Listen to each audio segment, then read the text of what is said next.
आज उत्तर प्रदेश के शाहजहांपुर में स्नातक एमएलसी चुनाव को लेकर समाजवादी पार्टी के प्रदेश अध्यक्ष नरेश उत्तम पटेल शाहजहांपुर पहुंचे, जहां उन्होंने बरेली मुरादाबाद खंड स्नातक निर्वाचन क्षेत्र चुनाव में सपा प्रत्याशी शिव प्रताप सिंह यादव की जीत के लिए समीक्षा बैठक की। इसी के साथ उन्होंने भाजपा पर तंज कसते हुए कहा कि भाजपा की सरकार में छात्रों और नौजवानों के भविष्य को बर्बाद करने का काम किया है।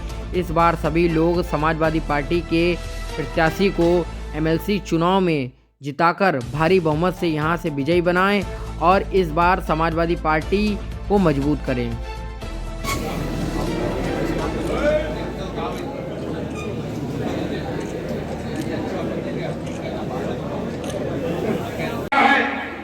ये समाजवादी पार्टी के पक्ष में परिणाम आएगा।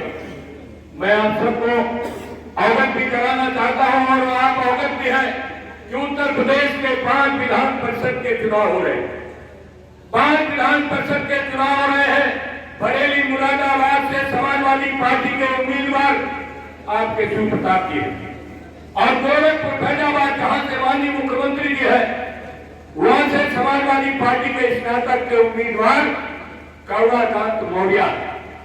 गोरखपुर फैजाबाद से समाजवादी पार्टी के उम्मीदवार करुणाकांत मौर्य है और इलाहाबाद झांसी का शिक्षक निर्वाचन क्षेत्र का चुनाव है, वहां से समाजवादी पार्टी के उम्मीदवार डॉक्टर एसपी सिंह पटेल है।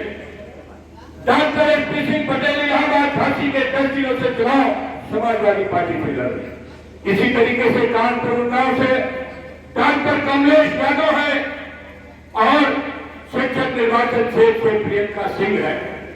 ये 5 लोगों को समाजवादी पार्टी ने मैदान में उतारा है और भारतीय जनता पार्टी जो ये कहती है सबका साथ सबका विकास के बड़े बड़े नेता कहते हैं सबका साथ सबका विकास।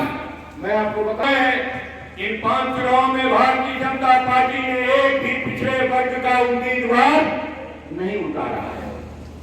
बीजेपी ने एक भी 5 में एक भी पिछड़े वर्ग का उम्मीदवार नहीं उतारा। बीजेपी ने एक भी उम्मीदवार दलित समाज का नहीं उतारा। 5 में एक भी दलित नहीं, एक भी पिछड़ा नहीं, एक भी अल्पसंख्यक नहीं और नारा है सबका साथ सबका विकास। आपके सामने छोटा सा उदाहरण है, आप देख लीजिए मानसिकता, इनकी मानसिकता देखिए। ये पढ़े लिखे लोगों का चुनाव है, लेकिन चुनाव में चयन करने में भारतीय जनता पार्टी का जो दोहरा चरित्र है वो सबके सामने है कि बीजेपी जो कहती है वो नहीं करती है। बीजेपी ने कहा था महंगाई कम कर देंगे, 9 वर्ष हो गया। 9 वर्ष के अंदर हिंदुस्तान से महंगाई कम नहीं हुई, बल्कि दिन रात महंगाई बढ़ती जा रही है। डीजल का दाम, पेट्रोल का दाम, रसोई गैस का दाम, खाद का दाम, बिजली का दाम, पढ़ाई का दाम, दवा का दाम, सिंचाई का दाम लगातार बढ़ता है। लेकिन बीजेपी का नारा महंगाई खत्म कर। यही भारतीय जनता पार्टी आई थी जिसने कहा था कि 2022 तक हम किसानों की आय को डबल कर देंगे, दुगना कर देंगे। लेकिन ये डबल इंजन की सरकार, मैं इसलिए कहता हूं कि बीजेपी जो कहती है वो नहीं करती है। हमारे मरहूम नेता मुलायम सिंह यादव कहते थे, हमारे मरहूम नेता सत्यपाल जी कहते थे, हमारे मरहूम नेता राममूर्ति वर्मा जी कहते थे कि भारतीय जनता पार्टी दोहरे चरित्र की पार्टी है। भारतीय जनता पार्टी जो कहती है वो नहीं करती, तो हम सबको दिखाई भी पड़ता है। माननीय मुलायम सिंह यादव जी ने बहुत पहले कहा था कि भारतीय जनता पार्टी इस देश के चंद उद्योगपतियों की पार्टी है, ये पूंजीपतियों की पार्टी है, ये बड़े व्यापारियों की पार्टी है। इसका हित खेती किसानी गांव और कुटीर उद्योगों से नहीं है। जब से भारतीय जनता पार्टी है, इस देश के अंदर बेरोजगारी बढ़ती जा रही है, इस प्रदेश के अंदर बेरोजगारी बढ़ती जा रही है और नारा दिया था कि हम आएंगे और रोजगार देंगे। लेकिन रोजगार के नाम पर भारतीय जनता पार्टी बेरोजगारों को इतना परेशान कर रही है तो आत्महत्या करने पर मजबूर है। न बेरोजगारी कम करेंगे, न महंगाई कम करेंगे, न किसानों की आय दुगना करेंगे, न किसानों को उनकी लागत का मूल्य देंगे। आप देख रहे हैं पूरे प्रदेश में अब तक लगभग 15,000 करोड़ रुपया गन्ना किसानों का बकाया। शाहजहांपुर जिला गन्ने का क्षेत्र है। ये पूरा का पूरा सहारनपुर से देवरिया तक की बेल्ट पूरी गन्ने की है और हजारों करोड़ रुपए गन्ने का बकाया है। और यही मुख्यमंत्री जी ने गढ़मुक्तेश्वर में कहा था कि 14 दिन के अंदर गन्ने का पेमेंट कर देंगे। लेकिन गढ़मुक्तेश्वर में मुख्यमंत्री जी ने गंगा के किनारे कहा कि हम 14 दिन के अंदर गन्ने का भुगतान कर देंगे। क्यों उत्तर प्रदेश के किसानों का हजारों करोड़ रुपया बकाया है, मैं पूछना चाहता हूँ। ये सवाल है, ये केवल ग्रेजुएट का चुनाव नहीं है।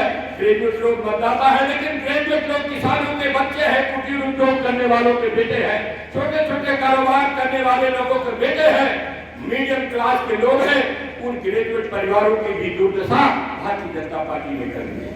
ऐसे समय में चुनाव हो रहा है तो मैं शाहजहांपुर के भाइयों आपसे कहना चाहता हूँ कि भारतीय जनता पार्टी दोहरे चरित्र की पार्टी है। इसका दोहरा चरित्र है। ये डबल इंजन की सरकार के लोग किस तरीके से झूठ बोल करके जनता के बीच में भ्रम पैदा करते हैं, ये बात बताने की है, ये बात बताने की है और ये बात फैलाने की है कि चुनाव में आपको इसमें निश्चित रूप से समाजवादी पार्टी के पक्ष में आपको काम करना होगा। 5 दिन का चुनाव रहेगा।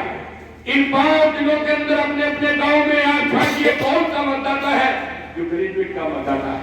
उन ग्रेजुएट मतदाता के पास जाइए और ये कहिए आपको समाजवादी पार्टी के पक्ष में वोट देना है। कोई एक भी मतदाता ऐसा नहीं है जो ये कह दे कि सपा को वोट नहीं देंगे।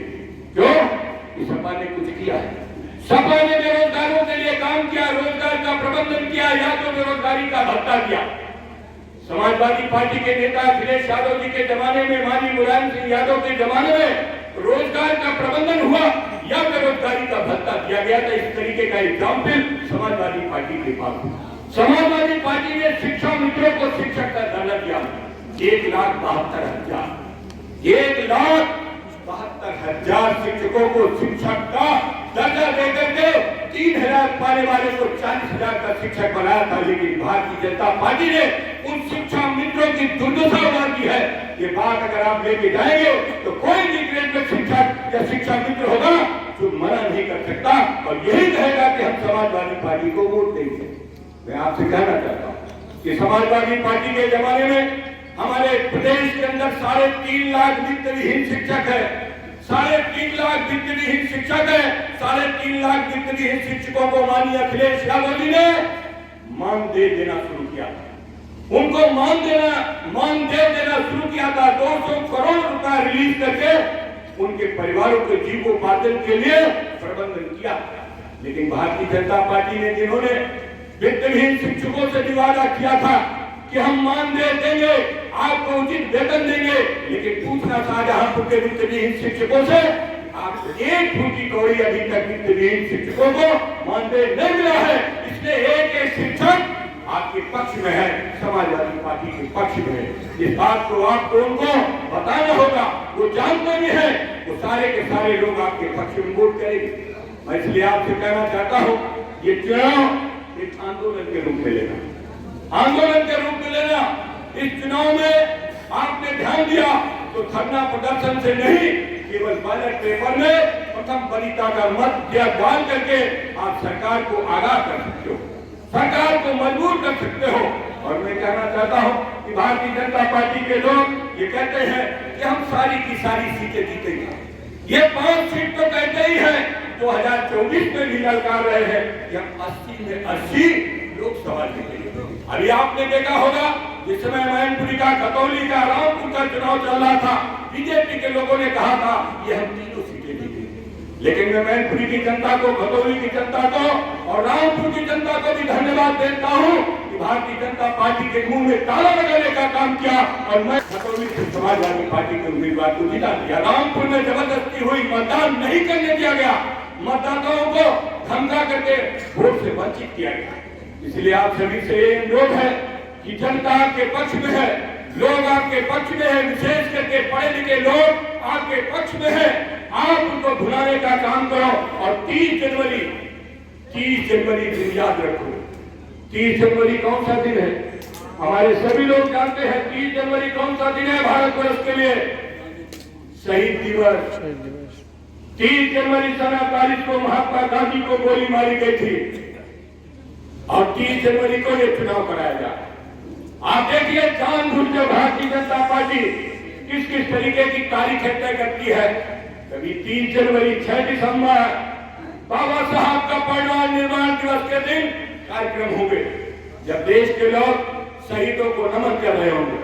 उस दिन आपका चुनाव है, ये बहुत चुनौती का चुनाव है।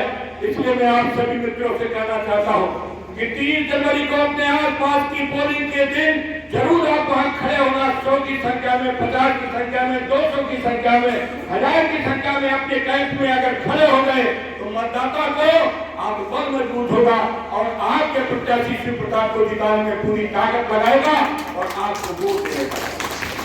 इसलिए आपसे मेरी यही प्रार्थना है कि आप इस काम को दोगे। ये भाई राजेश जी ने, तनवीर जी ने, हमारे सभी नेताओं ने यहाँ की रिपोर्ट दे दिया, मुझे भरोसा है। लेकिन मैं चाहता हूँ कि आपने कहा आधे में हम, आधे में सब। मैं कहता हूँ कि अगर आप प्रयास कर लेंगे तो आधे से भी ज्यादा समाजवादी पार्टी के उम्मीदवार को वोट मिल जाएंगे। ये प्रयास आप लोग कर रहे हैं। आप सब समझदार हैं, जानकार हैं, हिम्मत वाले हैं, लड़ने वाले हैं, संघर्ष वाले हैं, विचार से आप परिपक्व है। आप सभी से मेरी विनती है कि आप इस चुनाव को गंभीरता से लेना।